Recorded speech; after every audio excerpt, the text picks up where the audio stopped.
एक बार फिर से आप सभी का स्वागत है मेरे प्यारे दोस्तों आपके अपने यूट्यूब चैनल पर। मेरे प्यारे दोस्त, अगर आप एमए फर्स्ट ईयर में हैं और आपने गृह विज्ञान ले रखा है तो उस वीडियो को पूरा देखिएगा, क्योंकि वीडियो में जो काफ़ी ज़्यादा मज़ा आने वाला है और वीडियो आपके लिए काफ़ी ज़्यादा इंपॉर्टेंट भी होने वाला है। ठीक है, हम बात करने वाले हैं गृह विज्ञान के पेपर नंबर 1 के बारे में, जिसका नाम है आहार एवं पोषण विज्ञान। उसमें हम दीर्घ वाले सेक्शन को कवर करने वाले हैं, क्योंकि आपके लगातार कमेंट आ रहे थे कि सर दीर्घ वाले प्रश्न को सेक्शन को कवर कीजिए, तो उसको जो है अब हम कवर करेंगे। मेरी तबीयत जो है 2-4 दिन से ठीक नहीं थी, इस कारण से वीडियो बन नहीं पा रहा था। जो पुराने वीडियोज़ पड़े थे वही को उन्हीं को मैं डाल रहा था, ठीक है?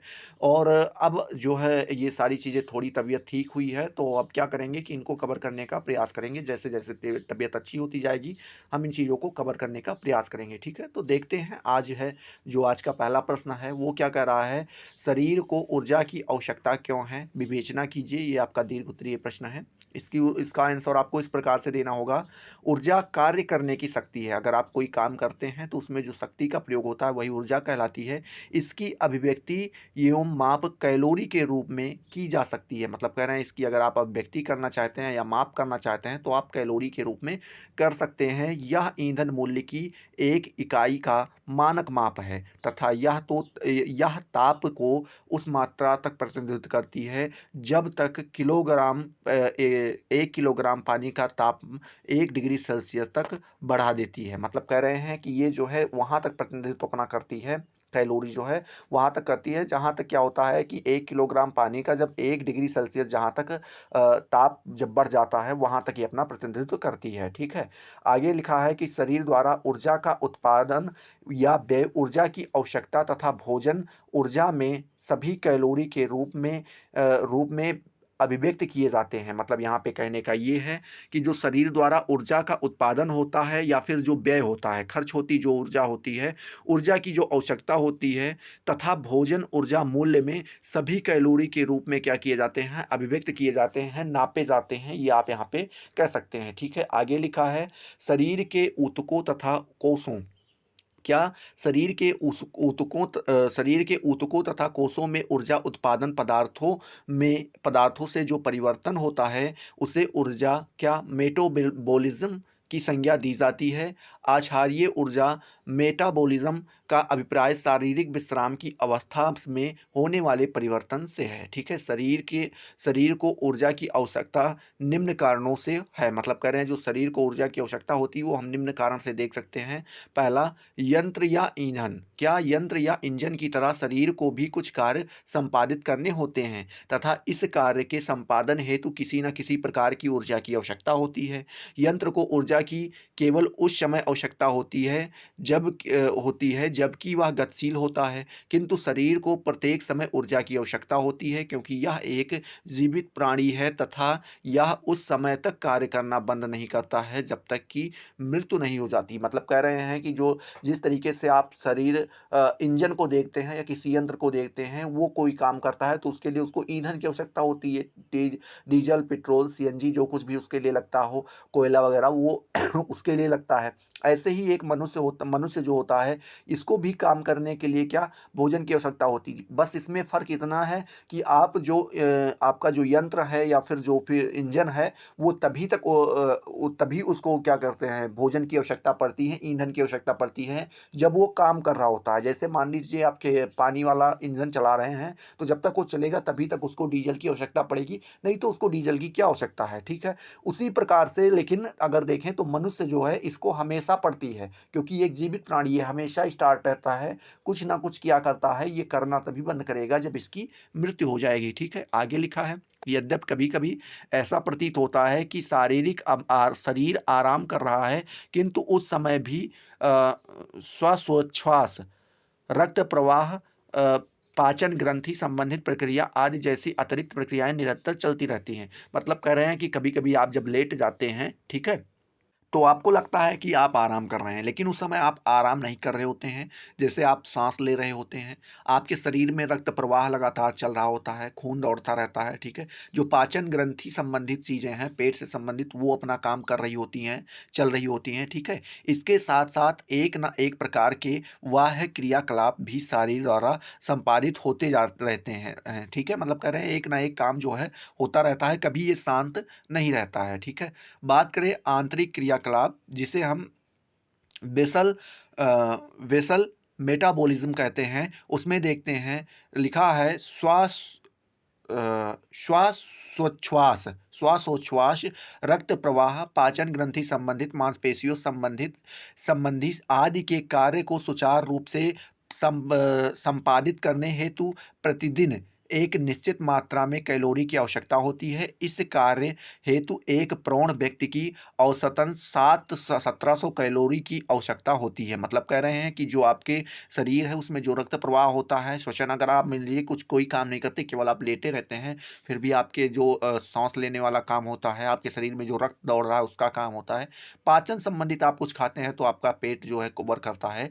उसके लिए अगर हम देखें तो उसके लिए एक जो प्रौढ़ मनुष्य है, जो प्रौढ़ व्यक्ति है, उसके लिए औसतन उसको क्या 1700 कैलोरी ऊर्जा की आवश्यकता प्रतिदिन पड़ती है, ठीक है। तथा प्रौढ़ महिला को 1400 कैलोरी की आवश्यकता होती है। दूसरे शब्दों में स्वस्थ प्रौढ़ व्यक्ति के शरीर के लिए शरीर के भार प्रत्येक किलोग्राम के लिए प्रतिदिन प्रति घंटा 1 कैलोरी की आवश्यकता होती है। मतलब कह रहे हैं कि जो आप दूसरे शब्दों में कहना चाहें तो जो स्वस्थ और प्रौढ़ व्यक्ति होते हैं, उनके शरीर के जो भार होते हैं, भार के प्रत्येक किलोग्राम उसके, जैसे मान लीजिए आप 70 किलो के हैं तो आपके हर किलोग्राम के लिए प्रतिदिन और प्रति घंटा रोज और हर समय 1 कैलोरी की आवश्यकता क्या होती है, आवश्यकता होती है, ठीक है। देखते हैं बाह्य क्रियाकलाप। बाह्य क्रियाकलाप में जैसे आंतरिक क्रियाकलापों के अलावा शारीरिक मांसपेशियां संबंधित क्रियाकलापों के लिए भी ऊर्जा की आवश्यकता आवश्यक रूप में चाहिए। क्रियाकलापों के स्वरूप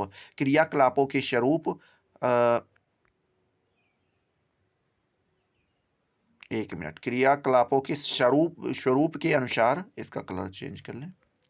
स्वरूप के अनुसार प्रतिदिन की आवश्यकताओं में अत्यधिक अंतर हो सकता है। शांत बैठे रहने की अपेक्षा कमरे में घूमने पर दुगनी कैलोरी की आवश्यकता होती है। मतलब कह रहे हैं अगर आप कहीं पे शांत बैठे हैं या लेटे हैं तो उसमें जितनी आपकी कैलोरी ऊर्जा लगेगी उससे दुगनी कैलोरी ऊर्जा आपकी लगेगी कि आप उसी कमरे में टहलते रहें। तो अगर आप थोड़ा बहुत भी चलते हैं तो आपको ऊर्जा की ज़्यादा आवश्यकता होती है, किंतु यदि तेज़ी से घूमा जाए तो तिगुनी कैलोरी की आवश्यकता होती है। अगर आप उसी में थोड़ा स्पीड बना लें, ठीक है, और अपने शरीर मतलब स्पीड बना लें और तब घूमना स्टार्ट करें तो आपको 3 गुनी कैलोरी ऊर्जा ज़्यादा लगेगी, ठीक है। बात करें भोजन ऊर्जा के स्रोत के रूप में, जो भोजन है ये हमें ऊर्जा के स्रोत के रूप में देखने को मिलता है, ठीक है। बहुत ही क्षणिक समय के लिए शरीर ऊर्जा के लिए स्वयं के ऊतकों को जला सकता है। मतलब यहाँ पे कह रहे हैं कि जो बहुत ही क्षणिक समय, बहुत ही कम समय के लिए जो शरीर की ऊर्जा है उसके लिए स्वयं के ऊतकों को जला सकता है। जैसे कुछ शरीर के स्वयं ऊतक होते हैं, अगर आपको इतनी ऊर्जा की आवश्यकता पड़ गई और आपने भोजन उस तरीके से नहीं कर रखा है तो ये आपके थोड़े बहुत ऊतक को क्या कर सकता है, जला सकता है, ऐसा इसका मानना है, ठीक है। अगर वीडियो पसंद आ रहा है तो फटाफट लाइक करते रहो और शेयर भी करते रहो, ठीक है। देखते हैं, किंतु यदि वह क्रम अधिक समय तक रहा हो तो, मतलब यहाँ पे कह रहे हैं कि यदि वह क्रम जो है वो अगर अधिक समय तक हो तो स्वास्थ्य की दृष्टि से अवांछित होगा। मतलब कह रहे हैं कि अगर ये देखें तो अगर आप ज़्यादा समय तक भूखे बैठे रहते हैं और आपको लगातार ऊर्जा की आवश्यकता भी पड़ रही है और आपके पास ऊर्जा नहीं है तो आपके लिए क्या हो जाएगा, ये एक हानिकारक काम हो जाएगा। इस कार्य को भोजन के द्वारा ही संपादित होना चाहिए। मतलब कह रहे हैं जो आपके शरीर में ऊर्जा बन रही है, ऊर्जा का जहाँ से ऊर्जा का स्रोत हो रहा है वो कहाँ से हो, वो भोजन के द्वारा ही हो, ठीक है। विभिन्न भोज्य पदार्थ को में जो कार्बोज वसा होते हैं वह शरीर के लिए ऊर्जा के स्रोत हैं। मतलब कह रहे हैं जो विभिन्न भोजन पदार्थ आप करते हैं उसमें जो हमें कार्बोज की मात्रा मिलती है, वसा की मात्रा मिलती है, वही क्या करता है, हमारे शरीर को ऊर्जा प्रदान कराती है, ठीक है। बात करें भोज्य पदार्थ किस मात्रा में कैलोरी प्रदान करते हैं, जो भोज्य पदार्थ हैं वो किस मात्रा में कैलोरी प्रदान करते हैं, यह भोज्य पदार्थ की क्या संगठन एवं रचना है तथा हमारा शरीर उपयोग किस प्रकार करता है, ठीक है, उपयोग किस प्रकार करता है पर निर्भर करता है। मतलब कह रहे हैं कि जो भोज्य पदार्थ किस मात्रा में कितना कैलोरी प्रदान करते हैं ये पहले तो हमें ध्यान में रखना है।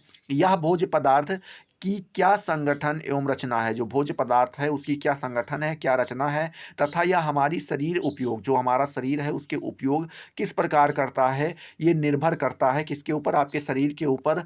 सामान्यतः जिन भोज्य पदार्थों में वसा की मात्रा अधिक होती है तथा जल की मात्रा कम होती है, इनमें कैलोरी अधिक संख्या में प्राप्त होती है। मतलब कह रहे हैं कि जो भोजन पदार्थ ऐसे होते हैं जिनमें वसा ज़्यादा पाया जाता है और पानी की मात्रा कम होती है, उसमें हमें कैलोरीज क्या होते हैं, काफ़ी ज़्यादा प्रदान होते हैं। जिन भोज्य पदार्थों में जल की मात्रा अधिक होती है, उनमें कैलोरी की मात्रा कम होती है। मक्खन, मलाई और खमीर, वसायुक्त मांस आदि भोज्य पदार्थ में कैलोरी की मात्रा सर्वाधिक पाई जाती है। मतलब कह रहे हैं कि जिन भोज्य पदार्थ में क्या होती है, जल की मात्रा अधिक होती है और कैलोरी की मात्रा कम होती है, उसमें क्या होते हैं, उसमें कैलोरी सर्वाधिक मतलब सबसे ज़्यादा पाई जाती है। जैसे कि आप मक्खन, मलाई, खमीर और वसायुक्त मांस, ये सारी चीज़ें यहाँ पे उदाहरण के तौर पे ले सकते हैं। ठीक है। कम नमी वाले भोज्य पदार्थ जैसे मटर, सूखी मेवा, सूखा लिखना चाहिए, सूखी मेवा, साग सब्जी, दूध, मांस, दालें आदि मध्य श्रेणी की कैलोरी ऊर्जाएं पाई जाती है। मतलब यहाँ पे जो है एक मीडियम जो है कैलोरी आपको मिल जाती है, कैलोरी वहाँ पे मिल जाती हैं, ज़्यादा नहीं मिल पाती हैं। किसी भी प्रकार के भोज्य पदार्थ के संबंध में यह नहीं कहा जा सकता कि उसके खाने से मनुष्य के में मोटापा आता है। मतलब कोई भी भोज्य पदार्थ ऐसा नहीं है जिसके संबंध में आप ये कह सकते हैं कि इसको अगर आदमी खा ले तो वो क्या हो जाएगा, मोटा हो जाएगा। ठीक है। सामान्य से अधिक भार अत्यधिक कैलोरी का दुष्परिणाम है। मतलब कह रहे हैं जब आपके अंदर अत्यधिक कैलोरी आ जाती हैं तो वो क्या हो जाता है, आपका भार अधिक हो जाता है सामान्य से, वो चाहे वह किसी भी स्रोत से क्यों ना प्राप्त हुई हो, मतलब कहीं से भी हो, भोजन से हो, कहीं से हो, तो वो जब ज़्यादा कैलोरीज हो जाती है तो आपके क्या होते हैं, वजन बढ़ जाता है। वैज्ञानिक आक्सी कैलोरी कैलोरीमीटर, ठीक है, कैलोरोमीटर, मतलब कह रहे हैं जो वैज्ञानिक आक्सी कैलोरोमीटर के द्वारा यह निश्चित किया गया है कि कार्बोज, वसा तथा खाद्यान्न जलने पर जितनी ऊर्जा प्रदान करते हैं, यह ज्ञात हुआ है। मतलब कह रहे हैं कि जो आपका एक आक्सी कैलोरोमीटर होता है, उससे यह निश्चित किया गया है कि कार्बोज और वसा जो दो ये चीज़ होते हैं तथा खाद्यान्न जब ये जलते हैं मतलब भोजन जब पेट के अंदर जाते हैं तो इनको पकना होता है, जलना होता है, तो जितनी ऊर्जा प्रदान करते हैं, यह ज्ञात हुआ है कि कार्बोज, वसा तथा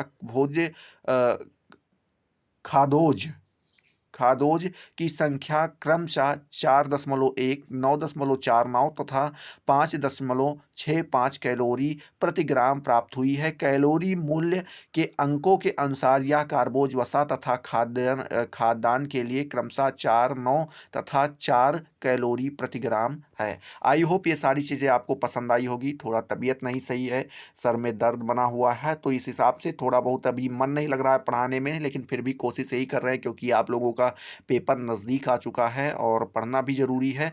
तो आप लोग पढ़ाई अपना निरंतर रखिएगा, ठीक है। जैसे ही थोड़ा सा अच्छे से स्वस्थ होते हैं फिर आपकी क्लासें लगातार चलती रहेंगी। वैसे भी अभी क्लासें बंद नहीं होंगी, थोड़ा बहुत पढ़ाने में दिक्कत होगी, हो सकता है आपको उतने अच्छे से एक्सप्लेन ना कर पाए हों या ना बता पाए हों, तो उसके लिए क्षमा प्रार्थी हैं, क्योंकि वीडियो भी बनाना ज़रूरी है और स्वास्थ्य भी नहीं सही है, तो अपने हिसाब से देख लीजिएगा, ठीक है। तो चलिए अगले वीडियो में मिलते हैं नए जोश नए टॉपिक के साथ। तब तक के लिए जय हिंद, जय भारत।